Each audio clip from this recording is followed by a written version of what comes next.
حضرات ٹیلی phone line پہ میرے ساتھ سینئر تجزیہ کار عرفان صدیقی صاحب موجود ہیں. عرفان صاحب السلام علیکم. وعلیکم السلام ڈاکٹر صاحب. عرفان صدیقی صاحب, ڈاکٹر صفدر عباسی سے میری بات ہوئی اور اس سے پہلے تقاریر اور بیانات بھی سن رہے ہیں. کچھ سازش ایسی ہو رہی ہے جس کا سمجھ نہیں آ رہا. کبھی کہتے ہیں جی ایچ کیو کر رہا ہے, کبھی کہتے ہیں سی آئی اے کر رہا ہے, کبھی کہتے ہیں کہ میڈیا کر رہا ہے, کبھی کچھ سمجھ نہیں آ رہا سیاسی فنکار کر رہے ہیں. یہ سازش کون کر رہا ہے جس کے بارے میں بار بار حکومت کہہ رہی ہے اور زرداری صاحب نے کہا کہ آئندہ بھی ہوتی رہیں گی سازشیں؟ ڈاکٹر صاحب میں نہیں سمجھتا ہوں کہ کوئی سازش ہو رہی ہے. یہ بس پرانا ریٹرک ہے جو حکمران کسی خاص جب مسئلے پہ گر جاتے ہیں یا ان کی اپنی جو نان پرفارمنس ہوتی ہے وہ ان کے راستے کا پتھر بن جاتی ہے, ان کی جو نااہلی ہوتی ہے وہ عوام کے اندر آ جاتی ہے, کھل کے آ جاتی ہے, ان کے نامہ اعمال میں کچھ ہوتا نہیں ہے, مسائل میں گر جاتے ہیں تو وہ سازشوں کی پوری تلاش لیتے ہیں. میں نہیں سمجھتا ہوں کہ کوئی سازش ہو رہی ہے. یہ حکومت ہماری تاریخ کی ان خوشبخت حکومتوں میں سے ہے جس کی اپوزیشن بھی, جو سب سے توانا اپوزیشن ہے, وہ بھی اس کے ساتھ کھڑی ہے جمہوری سسٹم کو چاہنے کے لیے, سسٹم کی کنٹینیوٹی کے لیے. اور میڈیا جو ہے وہ میڈیا ٹھیک ہے تنقید بھی کرتا ہے, میڈیا تعریف بھی کرتا ہے, میڈیا کا یہی رول رہا ہے. جہاں تک فوج کا تعلق ہے مجھے یاد نہیں پڑتا ہے کہ اس سے تواتر کے ساتھ کسی آدمی کی بریفنگ دی ہو, اس سے تواتر کے ساتھ ملاقاتیں کی ہوں, اس طرح کو آپریٹ کیا ہو. مجھے نہیں معلوم کہ سازش کہاں سے ہو رہی ہے یا پہلی سازش کون سی ہے جس کے بعد یہ کہا گیا ہے کہ آئندہ اور سازش ہوگی. میں بڑے افسوس کے ساتھ کہوں گا کہ میری فہم سے یہ بات آ رہا ہے. یہ جو دلیل ہے کہ جی احتساب ہمیشہ ایک صوبے کے لوگ, اس دلیل میں کسی حد تک وزن تو ہے, وہ بات ایک احساس محرومی تو ہے. وہ کہتے ہیں کہ جی ہمارے ہاں سے کرپشن ہوتی ہے تو ہمیں پھانسی لگا دیتے ہیں, ہمیں جیلوں میں ڈال دیتے ہیں, اور باقیوں کے جو بینک ڈیفالٹرز اور اتنا کچھ سامنے آ گیا, دنیا بھر کے کرپشن, ان سے کوئی نہیں پوچھتا کہ انہوں نے دولت کہاں. اس دلیل میں وزن تو ہے. دیکھیں ڈاکٹر صاحب, کوئی نہیں کہتا کہ ان کو نہ پکڑیں, جنہوں نے قرضے معاف کرائے ہیں ان کو بھی پکڑیں. معاملہ یہ ہے کہ ڈفرینشیٹ تو تھوڑا بہت کرنا پڑے گا. کسی نے پلاٹ الاٹ کرا لیا, کسی نے قرضہ معاف کرا لیا, اور کسی کے اکاؤنٹ میں اگر اربوں کروڑ ڈالر پڑے ہوئے ہیں تو تھوڑا سا فرق کرنا پڑے گا. اگر وہ جسٹیفائی کر دے کہ یہ میری فلاں کمائی ہے, یہ میری فلاں زمین کی کمائی ہے, فلاں فیکٹری کی کمائی ہے, تو ٹھیک ہے. معاملہ یہ, میں نہیں سمجھتا ہوں کہ کسی ایک کا احتساب کیا ہوا ہے یا کسی ایک جماعت کے ساتھ زیادتی کی ہے. پیپلز پارٹی ہمارے یہاں, میں آج دیکھ رہا تھا کہ 15.5 سال تک جمہوری حکومتیں رہی ہیں 1971 کے بعد. عجیب اتفاق ہے کہ آج سے 38 سال پہلے, 38 ایئرز پہلے ذوالفقار علی بھٹو صاحب نے صدارت کا حلف اٹھایا تھا, اور اسی آج کی تاریخ تھی 20 دسمبر کی.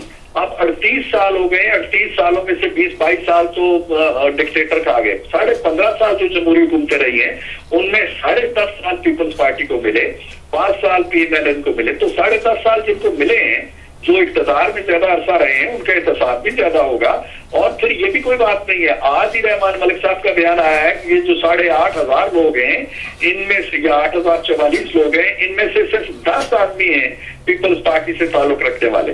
تو یہ کہنا کہ صرف ہمارا احتساب, نواز شریف کا بھی احتساب ہوتا رہا ہے, وہ بھی جیلوں میں جاتا رہا ہے, اس کے بوڑھے والد کو بھی سیٹ کے تھانوں میں اور کچہریوں میں لایا گیا ہے, اس کے بیٹوں کو بھی قید کیا گیا ہے, باقی لوگ بھی بھگتتے رہے ہیں. ان کو پوچھیے, جاوید ہاشمی کو پوچھیے شیخ رشید پہ کیا گزرتی رہی, حاجی بوٹا پہ کیا گزری ملتان کے اندر, سردار مہتاب پہ کیا گزرتی رہی, پرویز رشید کو کیا ٹارچر کیا گیا. یہ سب بھگتتے رہے. یہ کہیں کہ جمہوریت نشانہ بنتی رہی ہے, سیاسی قبیلے چاہے ادھر کے ہوں چاہے ادھر کے ہوں, سب نشانہ بنتے رہے. آخر بات عرفان صدیقی صاحب, تصادم دیکھ رہے ہیں جو ماحول اس وقت, جو کچھ سامنے بات کہی جا رہی ہے, تصادم دیکھ رہے ہیں آپ؟ یہ بڑی بدبختی کی بات ہے ڈاکٹر صاحب کہ میں اگر یہ کہوں کہ میں نہیں دیکھ رہا تو میں اپنے آپ کو بھی دبا دوں گا, آپ کو بھی فریب دوں گا, اور سننے والوں کو بھی فریب دوں گا. بالکل کھلا تصادم ہو رہا ہے. اب فیصل آباد میں جلسہ کرنا, پھر انتہائی مقرر جو ہیں ایوان صدر کے گورنر صاحب, ان کی اس طرح کی اسٹیٹمنٹس کا آنا, پھر سندھ کے اندر ایک اجلاس ہوا, بلوچستان کے اندر ایک اجلاس ہوا ہے. لوگ آپس میں لڑوا تو نہیں رہے, ایسا تو نہیں ہو رہا کہ لڑوا رہے ہو لوگ آپس میں؟ یہ بھی تو ایک پلاننگ ہوتی ہے نا کہ لڑوا دو آپس میں, اداروں کو ٹکراؤ کروا دو. مشرف صاحب کو بھی ٹکراؤ, یہ بھی تو کھیل ہوتی ہے نا بیچ میں کہ بڑھ کے باتیں کرو, غلط رپورٹس دو اور لڑوا دو آپس میں سب کو. یہ بھی تو کھیل ہوتا ہے نا ایک. میں نہیں سمجھتا کہ کوئی ایسی سازش ہو رہی ہے پیپلز پارٹی کے اندر سے. یہ وہ حکمت عملی کی خرابی ہے جو شروع سے ہی خراب چلی آ رہی ہے. 20 مہینوں کے اندر آپ دیکھیں جتنے بھی اقدامات ہوئے ہیں ان کے نتائج غلط نکلے ہیں. کوئی پالیسی درست نہیں نکلی. 1 سال تک جو جوڈیشری کو التوا میں ڈالا گیا، روڑے اٹکائے گئے، اس کا نتیجہ برا نکلا. 3 نومبر کے اقدامات کو آپ نے اپنانے کی کوشش کی، اس کا نتیجہ برا نکلا. ڈوگرا کوڈ کو آپ نے اپنانے کی کوشش کی، اس کا نتیجہ برا نکلا. اب یہ جو حکمت عملی بنائی جا رہی ہے کہ جناب مقدموں کا سامنا کرنے کے بجائے ڈٹ کے کھڑے ہو جاؤ اور سیاسی میدان میں یہ سیاست کا کھیل ہی نہیں ہے. کوئی نہیں ہے، نہ عدالت نے آپ کو مجرم قرار دیا ہے، نہ کوئی اور ایلیگیشن لگایا ہے.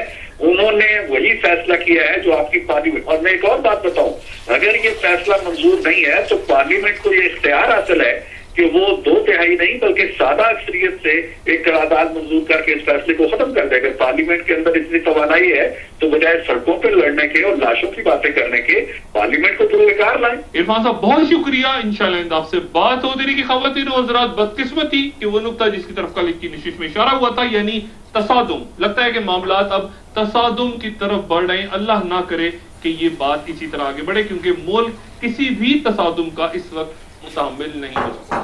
ایک چھوٹے سے وقفے کے بعد دوبارہ